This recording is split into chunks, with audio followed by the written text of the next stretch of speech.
여러분 안녕하세요. 찾아가는 새벽기도 시카고 예수사랑교회 조선영 목사입니다. 오늘도 변함없는 주님의 은혜와 평강이 저와 여러분의 삶의 종일 풍성하기를 기도합니다. 오늘 말씀은 누가복음 19장 41절에서 48절까지 말씀입니다. 제가 읽어드리지요. 예수께서 예루살렘 가까이에 오셔서 그 도성을 보시고 우시었다. 그리고 이렇게 말씀하셨다. 오늘 너도 평화에 이르게 하는 일을 알았더라면 좋을 터인데 그러나 지금 너는 그 일을 보지 못하는구나. 그 날들이 너에게 닥치리니 너의 원수들이 토성을 쌓고 너를 애워싸고 너를 사면에서 죄어들어서 너와 내 안에 있는 내 자녀들을 짓밟고 내 안에 돌 한 개도 다른 돌 위에 얹혀 있지 못하게 할 것이다. 이것은 하나님께서 너를 찾아오신 때를 내가 알지 못했기 때문이다. 예수께서 성전에 들어가셔서 장사하는 사람들을 내쫓으시며 그들에게 말씀하셨다. 성경에 기록하기를 내 집은 기도하는 집이 될 것이다 하였다. 그런데 너희는 그것을 강도들의 소굴로 만들어 버렸다. 예수께서 날마다 성전에서 가르치셨다. 대제사장들과 율법학자들과 백성의 우두머리들이 예수를 없애버리려고 꾀하고 있었으나 어찌해야 할지 방도를 알지 못하였다. 백성이 모두 그의 말씀을 열심히 듣고 있었기 때문이다. 아멘. 예수님께서 예루살렘의 도성을 바라보시며 우셨다고 했습니다. 그리고 그 예루살렘 도성을 의인화하여 이렇게 말씀하시죠.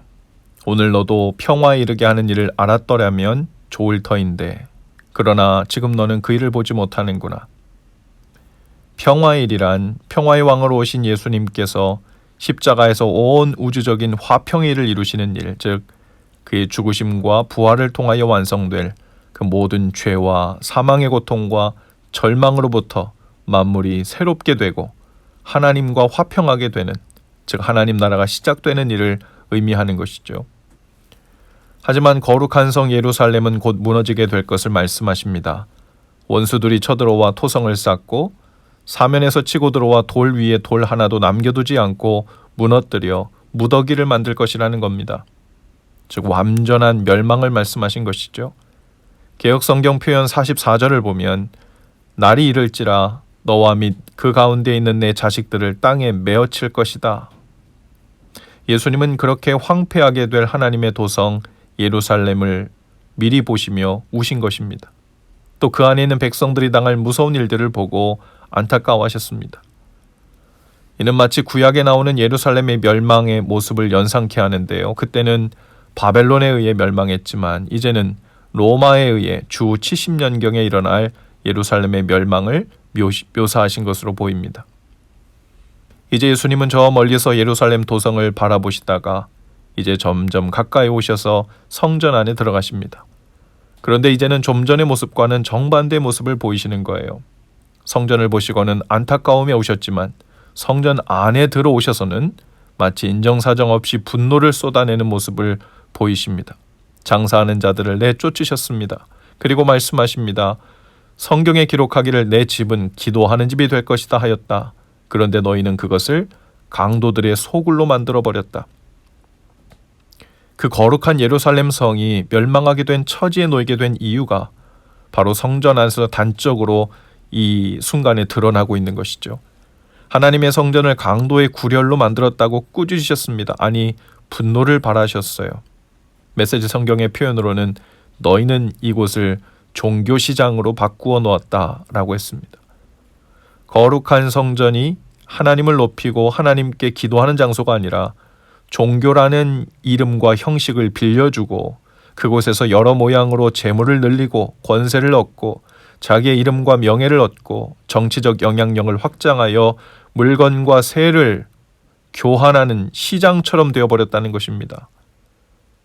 종교적인 외형만 있을 뿐 하나님이 주인공이 되지 못하고 주인이 되지 못하고 모든 것이 사람들 각자의 이윤과 손익계산을 통해서만 작동하는 사람이 주인공인 장소가 되어버렸다는 것이죠. 하나님이 주인이셔야 할 곳을 사람이 주인인 곳으로 바꾸어 버렸으니 그것은 하나님의 자리를 강탈한 것입니다. 강탈은 강도들이 하는 것이죠. 그러므로 그곳에 모여 희생제물을 파는 자들, 또 그 장사꾼들, 환전상들에게 자리를 내주고 뒷돈을 받아 챙기던 제사장들과 종교 지도자들은 모두 하나같이 하나님의 자리를 빼앗은 강도들이며 그들이 모여있는 그곳은 강도들의 소굴이었죠. 오늘 우리는 어떨까요? 단순히 교회에서 수익 사업이나 펀드레이징이라고 하는 물건 파는 것 해야 되냐 말아야 되냐, 성경적이냐 아니냐 이런 문제를 하는 것이 이야기하는 것이 아니죠. 그 모든 일의 주인이 하나님이시고 그 중심이 흔들리지 않고 분명하다면 그것이 무엇이 문제가 되겠습니까? 그러나 오늘날의 성전은 바로 성령 하나님을 모시고 있는 우리 성도들입니다. 저와 여러분이죠. 우리 안에 오셔서 왕이 되시고 주인공이 되셔야 할 분은 바로 예수님이십니다.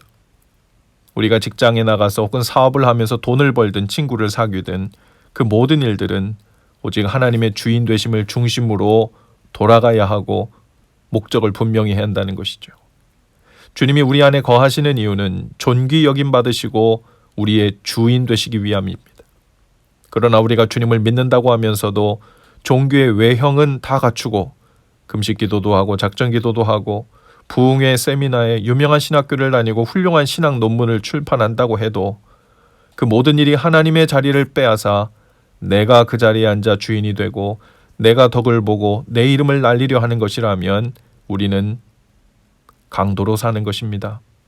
하나님의 자리를 빼앗은 것이죠. 그런 강도 여럿이 모인 곳이면 그곳이 강도의 굴혈인 것입니다.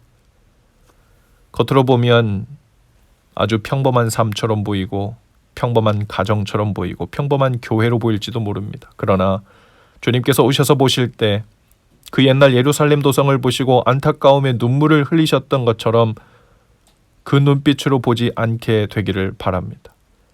또 우리의 마음을 들여다보시고는 하나님을 만나야 할 장소를 하나님 없이 나의 욕심과 정욕을 채우기 위한 종교 의식만 남은 장소, 내가 원하는 것을 얻기 위해 하나님과 실랑이를 벌이고 흥정을 하는 강도의 소굴이 되지 않기를 바랍니다. 예루살렘 성전은 비록 무너졌지만 예수 그리스도는 죽음에서 일어나 우리의 영원한 소망과 능력이 되어 주셨죠. 마찬가지로 우리의 삶의 환경은 좀 무너져도 괜찮습니다. 이럴 수도 있고 저럴 수도 있죠.